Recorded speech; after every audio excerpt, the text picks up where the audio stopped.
قرآن کہتا ہے کہ صرف کامیاب بندہ وہ نہیں. آج ہم نے دنیا کے اندر ایک مائنڈ بنا لیا کہ کامیاب بندہ وہ ہے جس کو دنیا کے اندر سکون ہو اور دنیا ہی میں جو ہے نا بڑا پرسکون ہو, وہ بینک بیلنس ہو, گاڑیاں ہو, جس کے پاس دنیا ہو وہ سکون میں. اللہ تعالیٰ فرماتا ہے قرآن کریم یہ سکون میں نہیں ہے.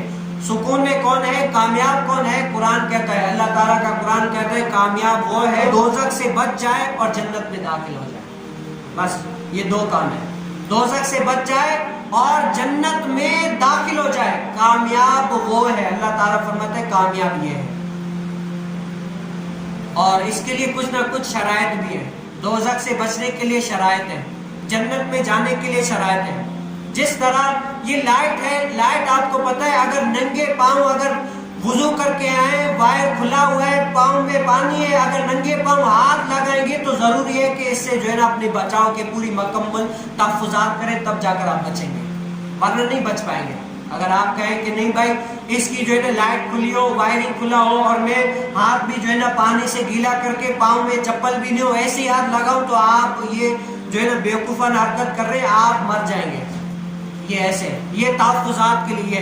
اگر آپ چاہتے ہیں جنت میں دوزخ سے بچ جاؤں نا, تو اس کے لیے بھی کچھ نہ کچھ تحفظات ہیں کہ اللہ تعالیٰ کی جو ہے نا ناراضگی والے کام آپ کو نہیں کرنے.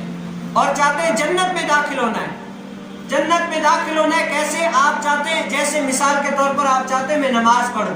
اب نماز پڑھنے کے لیے سب سے پہلے وضو کرنا لازمی ہے. اگر آپ وضو نہیں کریں گے تو آپ کی نماز نہیں ہوگی. ایک بندہ ہے 1000 رکعت نوافل پڑھتا ہے لیکن وضو کے بغیر پڑھتا ہے, بتاؤ نماز ہوگی اس کی؟ نہیں ہوگی. کیوں؟ وہ اس نے وضو ہی نہیں کیا نا. پہلی شرط جو پائی جا رہی ہے وہ اس کے اندر پہلی شرط ہی نہیں پائی جا رہی وضو کی.